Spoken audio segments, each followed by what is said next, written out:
दोस्तों हमारी आज की इस वीडियो का टॉपिक रहेगा चर्च गोइंग। इस पोयम को लिखा है एक इंग्लिश पोइट फिलिप लैरकिन ने। दोस्तों इस पोयम को पहली बार पब्लिश करवाया गया था 1955 में। दोस्तों इस पोयम के जरिए हमारा नरेटर चर्च की दशा को दिखाता है। तो आइए दोस्तों अब हम इस पोयम की समरी को डिस्कस करते हैं। दोस्तों इस पोयम की शुरुआत में हमारा नरेटर कहता है कि जैसे ही मुझे इस बात का यकीन हो जाता है कि इस इमारत के अंदर कुछ नहीं हो रहा है, यानी कि चर्च के अंदर कुछ भी नहीं हो रहा है, मैं अंदर जाता हूँ और अपने पीछे जोर से दरवाजा बंद कर देता हूँ। मैं एक और चर्च में जा रहा हूँ जिसमें फर्श पर चटाई, बेंच और पत्थर की वास्तुकला है। इसमें कुछ कटे हुए फूल भी रखे गए थे जो रविवार के प्रदर्शन में काम आते। लेकिन अब ये फूल धीरे धीरे भूरे होने लगे हैं, यानी कि मुरझाने लगे हैं। वैसे तो इस चर्च में बहुत सारी चीजें रखी गई हैं, लेकिन फिर भी यहाँ पर ऐसा लगता है जैसे सदियों से सन्नाटा हो। ये सन्नाटा और यहाँ की बासी महक, ऐसा लगता है जैसे ये मन को विचलित कर रही हो। मैं अंदर की ओर बढ़ता हूँ और उस बर्तन को छूता हूँ जिसमें पवित्र जल रखा जाता है। इस चर्च की छत को देखकर ऐसा लग रहा था मानो ये छत नई हो, लेकिन मेरे हिसाब से या तो इसकी सफाई की गई थी या फिर इसको पूरी तरह से नया बनाया गया था। मुझे यकीन है कि इस सवाल का जवाब कोई दे सकता है, लेकिन इसका जवाब मेरे पास नहीं है। स्टेज पर चढ़ते हुए मैं बाइबल के कुछ नैतिकतावादी छंदों को ध्यान से देखता हूँ। चर्च के अंदर मेरी ही आवाज मुझको कई बार सुनाई देती है। ऐसा लगता हो कि मेरी ये आवाज मेरा मजाक उड़ा रही है। अब सामने के दरवाजे से मैं चर्च से बाहर निकल जाता हूँ। बाहर निकलते हुए मैं उस चर्च में रखी हुई पुस्तिका पर अपना सिग्नेचर करता हूँ।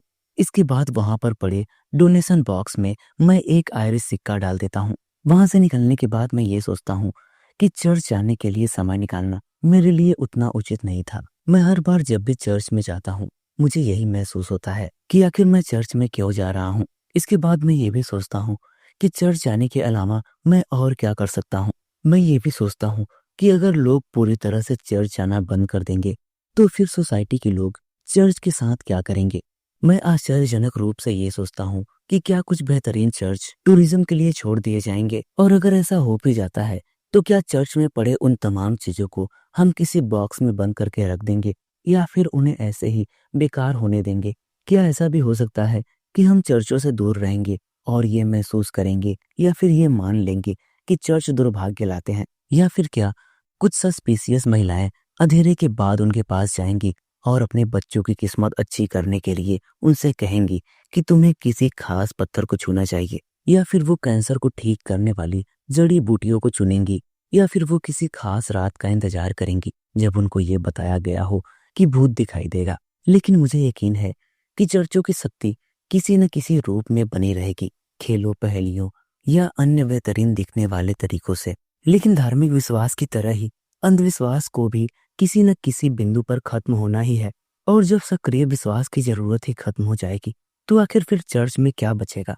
मेरे हिसाब से इसमें बस टूटे फूटे सामान बचेंगे, पुरानी सी इमारत, और इसके अलावा ऊपर आसमान दिखाई पड़ेगा। समय के साथ चर्च के आकार इतने बदल जाएंगे कि इनको पहचानना भी मुश्किल हो जाएगा, साथ ही इनके उद्देश्यों को भी याद करना मुश्किल होगा। मुझे आश्चर्य है कि जब ये चीजें समाप्त हो जाएंगी तो वो आखिरी व्यक्ति कौन होगा जो ऐसी इमारत को चर्च के रूप में खोजेगा। मेरे हिसाब से जो इतिहास का शौकीन होगा, जिसके अंदर इस बात की उत्सुकता होगी कि पुरानी चीजें कैसी दिखती थी, वही ये चीजें खोजने की कोशिश करेगा। वो पुराने खंडहर देखने का शौकीन होगा, या तो फिर पुरानी या प्राचीन कलाकृतियां भी देखना चाहेगा। उसके अंदर इस बात की लालसा होगी कि आखिर पहले जमाने की चीजें कैसे बनाई जाती थी या किस तरह की होती थी। वो कोई ऐसा व्यक्ति होगा जो क्रिसमस के समय को पसंद करता होगा, या फिर पादरी के कपड़ों, आर्गन पाइप, सुगंधित धूप की खुशबू, इन सारी चीजों को पसंद करता होगा। और उसे इस बात की उम्मीद होगी कि जब वो चर्च में जाएगा तो वो इन चीजों को महसूस कर पाएगा। या फिर कोई मेरे जैसा हो सकता है जिसे धर्म के बारे में कोई जानकारी ना हो, लेकिन फिर भी वो इन चीजों को जानने की लालसा रखता हो। ये चीजें उसको आकर्षित करती हो। काफी लंबा समय बीत जाने के बाद ये चीजें बिखरी हुई अवस्था में मौजूद रहेंगी। जन्म, मृत्यु या फिर संसार की कुछ और चीजों के बारे में चर्चा करने के लिए ही चर्च का निर्माण किया गया होगा। दरअसल मुझे नहीं पता कि इस सजी धजी पुरानी सी महक वाली खाली इमारत की कीमत क्या है, इसलिए मैं चाहता हूँ कि मैं बस चुपचाप यहाँ खड़ा रहूं। यह चर्च एक गंभीर और सार्थक स्थान है जो सार्थक आधार पर बना है। इसके अंदर हमारी सभी संयुक्त मानवीय प्रवृत्तियों को भाग्य के रूप में स्वीकार किया जाता है और उन्हें सम्मानित किया जाता है। और इसका वह पहलू कम से कम कभी खत्म नहीं हो सकता, क्योंकि कोई ना कोई कहीं ना कहीं हमेशा अपने अंदर अधिक गंभीर होने की इच्छा खोजेगा और इस तरह की इच्छा उन्हें हमेशा इस स्थान पर ले आएगी जिसके बारे में उन्होंने ये सुन रखा था कि ये स्थान ज्ञान प्राप्त करने के लिए सबसे उपयुक्त है, यानी कि चर्च ज्ञान प्राप्त करने के लिए सबसे अच्छी जगह है, केवल इसलिए क्योंकि यह इतने सारे मृत लोगों से घिरा हुआ है।